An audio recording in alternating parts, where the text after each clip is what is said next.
Chegou uma mensagem aqui importante. Verdade, um lembrete de estar no programa Arte da Vida. Seja bem-vindo a mais um programa, uma grande alegria estar com você aqui conectado. E nessa programação a gente vai trazer um tema, já percebeu aqui que tem tecnologia envolvida. Estou com o celular na mão, mensagem. E hoje em dia, quando a gente está com o celular ou diante de algum computador, geralmente significa que a gente tem ali um grande sinônimo de estar conectado em alguma realidade ou algum trabalho. Eu uso muito o trabalho aqui do celular por conta da minha missão, dos compromissos que a gente tem. E uma coisa que eu descobri que dá para usar o celular até para fazer oração. Tem uns aplicativos muito legais, tipo da Bíblia, que dá para a gente poder acessar e manter viva a chama da nossa espiritualidade até nesse mundo conectado aqui.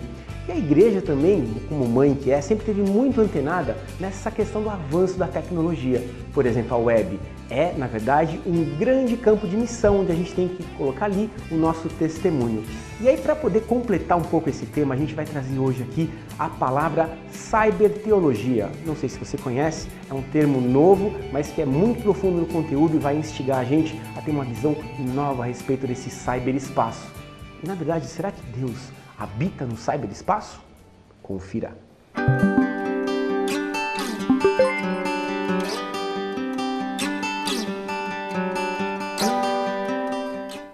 Ao mesmo tempo em que eu estou em frente a um computador, no meu smartphone não para de chegar notificações de aplicativos de mensagens e também de redes sociais. Mas o que Deus tem a ver com tudo isso? Onde entra Deus em tudo isso? Será que Deus habita no cyberespaço? Foi isso que nós aprendemos durante os cafés teológicos promovidos pelos Padres e Irmãos Paulinos. Na primeira edição, lá no Mosteiro de São Bento, nós conversamos com a consagrada Aline Amaro. Ela também é mestra em teologia e ela nos ajudou a responder a seguinte pergunta: o que é cyberteologia? A lógica do que é ciberteologia vem de algumas perguntas, né?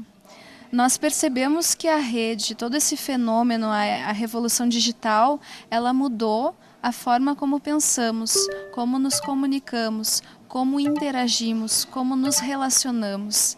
Então a questão é, se mudou a nossa forma de pensar, nossa linguagem, não mudou também a nossa forma de pensar e viver a fé?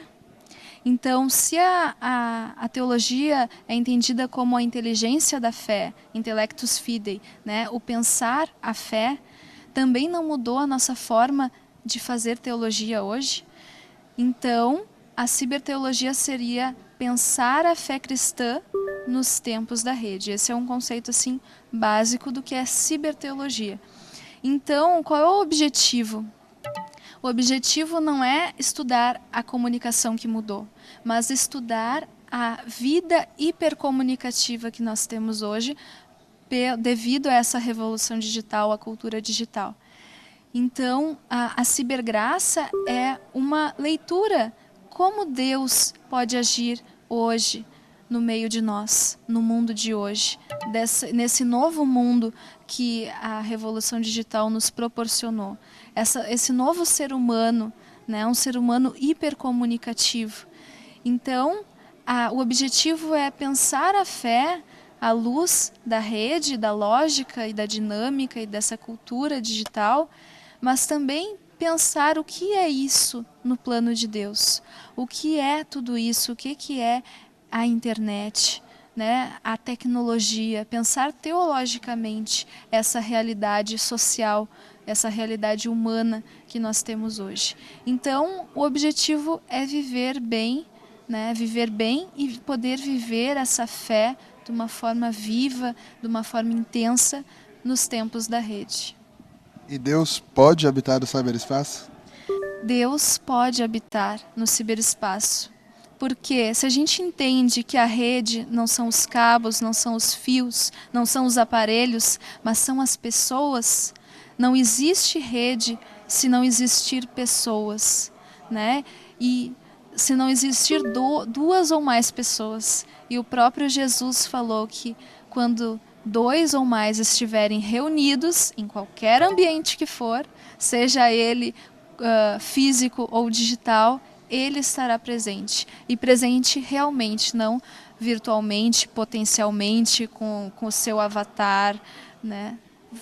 o verbo vai se fazer carne neste ambiente digital. Desde 1967, a Igreja celebra todos os anos o Dia Mundial das Comunicações Sociais.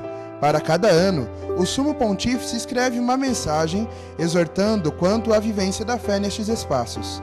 Em 2013, o Papa Bento XVI falou sobre as redes sociais. No texto ele diz: a capacidade de utilizar as novas linguagens requer-se não tanto para estar em sintonia com os tempos, como, sobretudo, para permitir que a riqueza infinita do Evangelho encontre formas de expressão que sejam capazes de alcançar a mente e o coração de todos. Como a gente falou, né, a internet ela é uma complexificadora do real, né? Então, antes o real, né, a vivência real da fé, era só aquele espaço litúrgico, aquele espaço do encontro dentro da paróquia, dentro de alguma comunidade, movimento. Mas ampliou-se as possibilidades, ampliou-se o real, né? A gente percebeu que existe, além do espaço físico, existe o espaço virtual, o espaço digital, esse ambiente que nós devemos nos relacionar também nesse ambiente. Então, é uma extensão, né? Assim como o McLuhan falava que a tecnologia era a extensão do homem, a internet é a extensão dessa vivência. Então, por exemplo, a gente participa de um encontro, seja um grupo de oração jovem, e depois acabou o encontro, cada um foi para sua casa, mas eu não partilhei aquela experiência de Deus que eu tive naquele encontro. Então eu vou, né, a gente criou um grupo no Facebook, por exemplo, ou no WhatsApp, e eu vou testemunhar para os outros aquela experiência de Deus que eu tive. Ou eu vou postar depois uma foto feliz depois desse encontro, né? Aquela minha imagem que demonstra essa alegria, que demonstra essa experiência, né? Aquele sorriso que demonstra uma presença de Deus.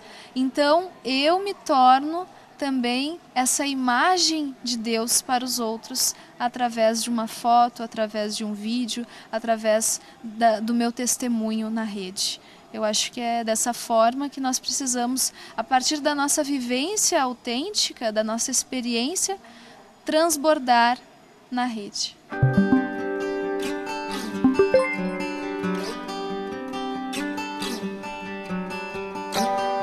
A maior prova disso, né, é a nossa própria vivência na rede, né? Quem já não se emocionou de reencontrar um amigo que há muitos anos não tinha telefone mais, não tinha endereço, não sabia mais onde andava, né? E poder reencontrar na rede social aquele momento, aquela alegria do encontro, aquilo não é virtual, aquilo não é uma imaginação, aquilo é real.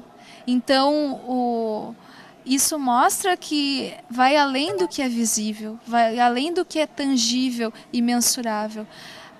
A nossa experiência espiritual, ela também é invisível. A gente não pode ver a graça de Deus, ela não tem cor, ela não tem forma, né?